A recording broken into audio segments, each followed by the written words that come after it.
We waited for such a good long time, or we might have needed forever. These things just can't go too right. We keep hoping that it might get better. We keep hoping that it might get better. 50 more to go till the end, till the end. We'll chew and we'll choke, we'll swallow and spit on them words we shouldn't be speaking. We'll turn and we'll balk, we'll laugh and we'll kiss. Beyond words, there's a love that ain't beaten. Beyond words, there's a love that ain't beaten. 50 more to go till the end, till the end. 50 more to go till the end, till the end.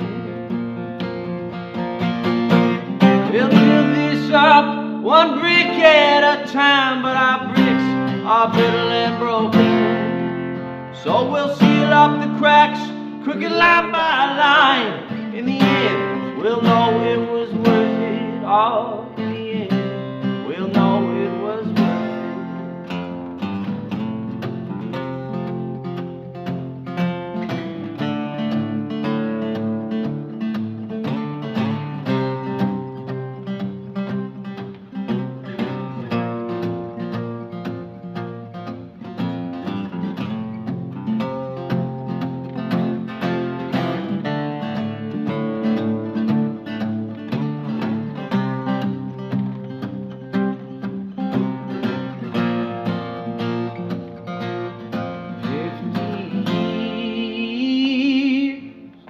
More to go till the end, till the end. Good job. So, first off, just tell us, who are you? All right. Well, we're the Shelby Brothers, and this is my brother Hank. I'm Jesse. Good Southern sounding names. Hank Shelby. My name, believe it or not, is Jesse Ray Shelby.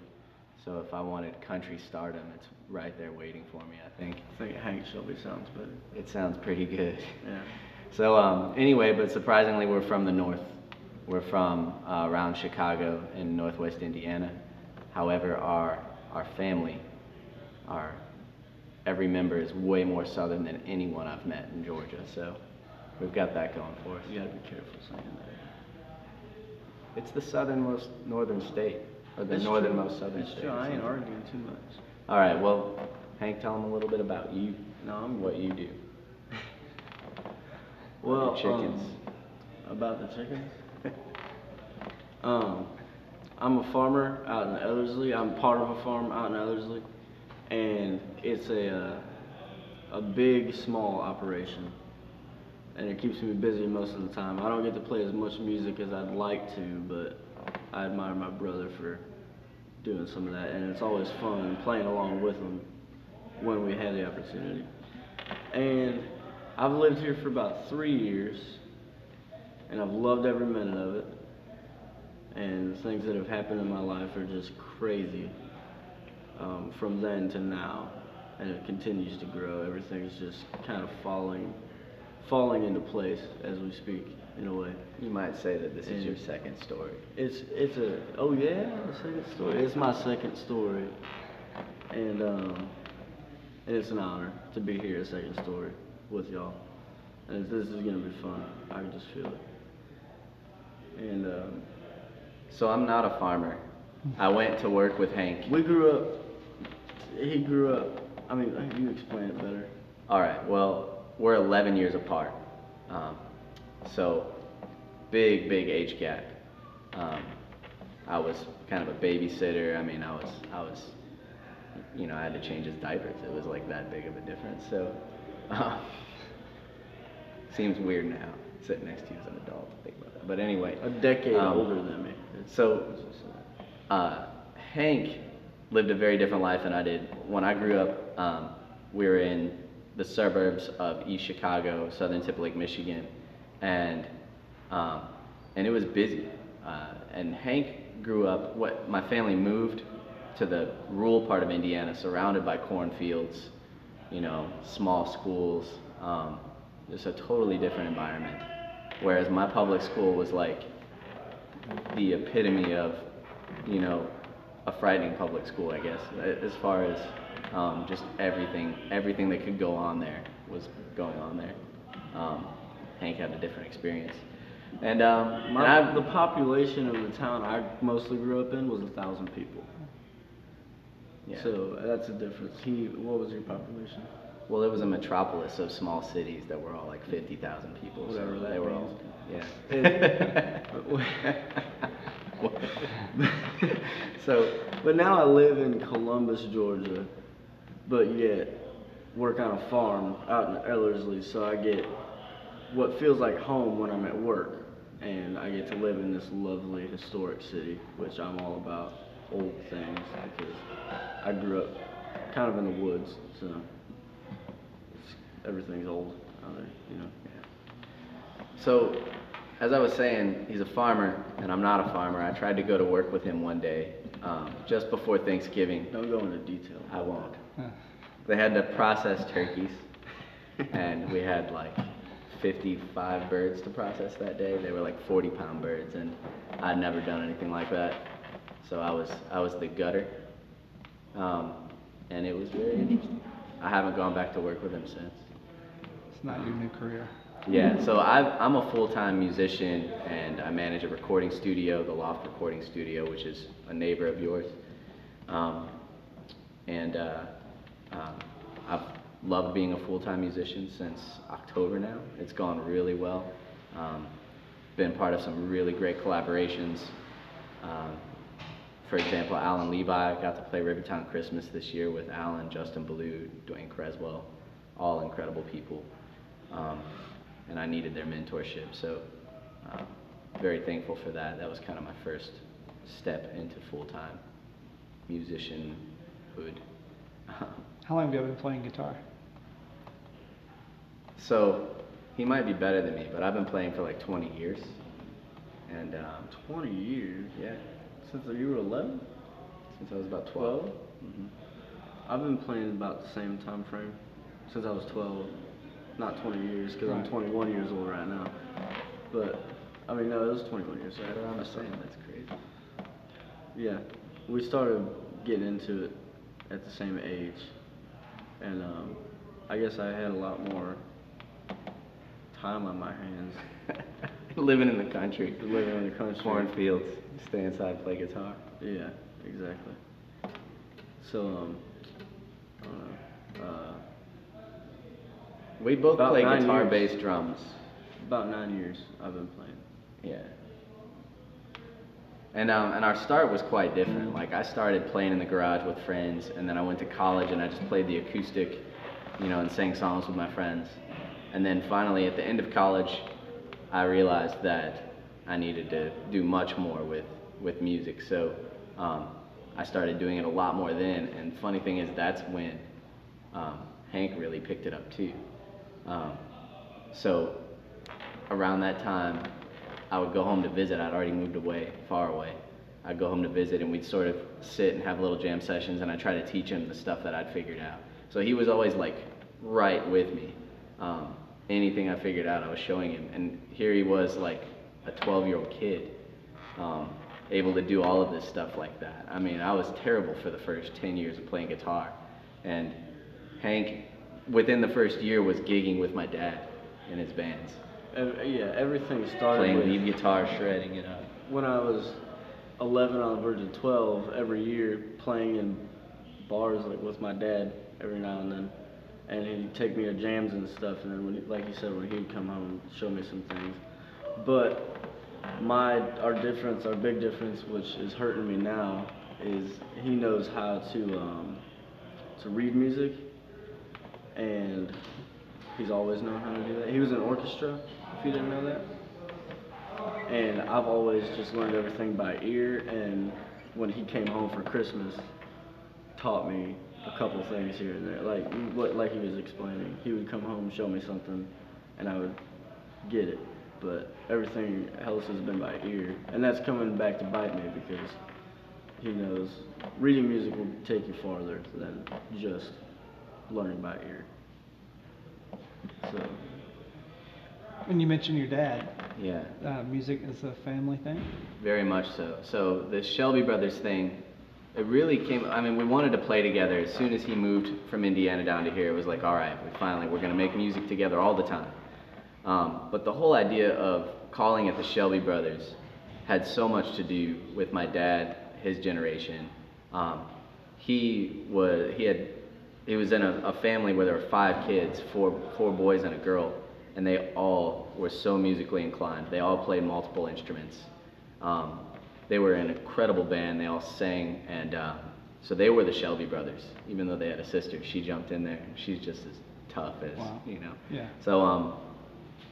So yeah, that was the Shelby Brothers that we grew up listening to and knowing about. And several of them still get out and make music and everything. But our dad passed away a couple years ago, right about the time that Hank moved here, and so that was all on our minds. You know, like, all right, we're gonna make music together. We're finally gonna do this. You know, where we've been, halfway across the country, apart for a long time. It was like, all right, let's do it with all of that in mind, with our heritage in mind, with this legacy that they've, left, and.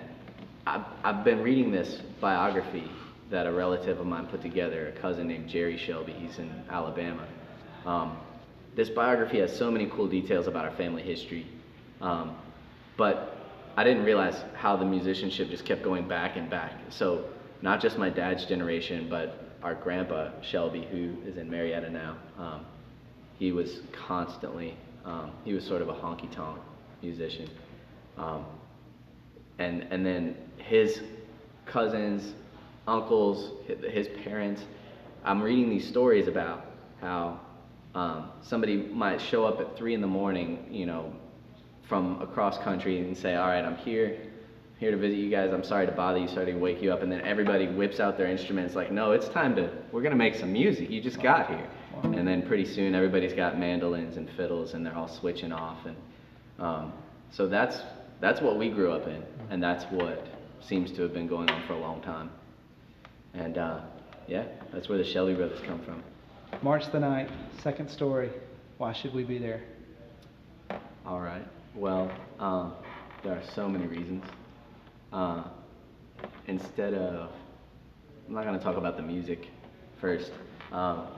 The first impression that I got from Second Story was I was walking down the sidewalk here in Columbus, and the windows were open, there was music coming out, there was this amazing energy, just incredible. And I mean, I could hear it, but I also felt like I could feel it. And I felt like, man, I want to go in there. I wonder what's going on. I didn't know what was going on. So I think that there's something special about this place. I think primarily that's one of the reasons to be here, and then also because there's a great cause underlying this, or not even underlying, I mean, it's kind of at the forefront. We're going to try to raise some money for SafeHouse, and we'll do that through donations, through love offerings, and we'll do it through some t-shirt sales. We should have brought our t-shirts. Yeah, so we've got t-shirts that we typically sell at our shows. Our drummer, Joseph Malone, designed the script, the graphic that's on them. They're very soft and comfy, and we typically sell them for $15. For this event, we're going to take 33% of that and give it to SafeHouse. Awesome. So I'm hoping that will be incentive, for somebody to give, and yeah, I hope it goes that way, and then they can enjoy a soft T-shirt. Yes. And then the music is going to be great. We love making music together. We have a lot of fun. The genres switch and change. We definitely grew up with folk music, bluegrass music, country music, rock, some blues, and all of that. You know, we like it all. So in our music, you can hear those different things. The album that we've been working on has been pretty focused on family. A lot of the songs are focused on family. And we'll be sharing some of those and the story behind them. And then we'll do some cover songs that are fun. And we'll talk about the message that's in the songs. And we'll do some worship music. Some of it will still have that same kind of folk rock vibe that we tend to have. And some of it, I don't know what it'll sound like. Sometimes it's different every time we play it. It kind of, yeah, the Spirit comes and it is what it needs to be. So, I'm sure there are other reasons that I'm leaving out. That's plenty. You think so? I think so. Those are good reasons to be I think here. so. All right, Last part. March 9th, Thursday night, 8 o'clock. 8. Second story. Second story. The Shelby Brothers come support SafeHouse Ministries and listen to some good folk rock and everything else that happens to come out. We're gonna have a great time.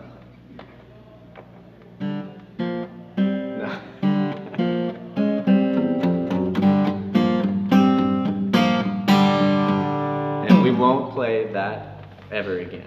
Yeah. So.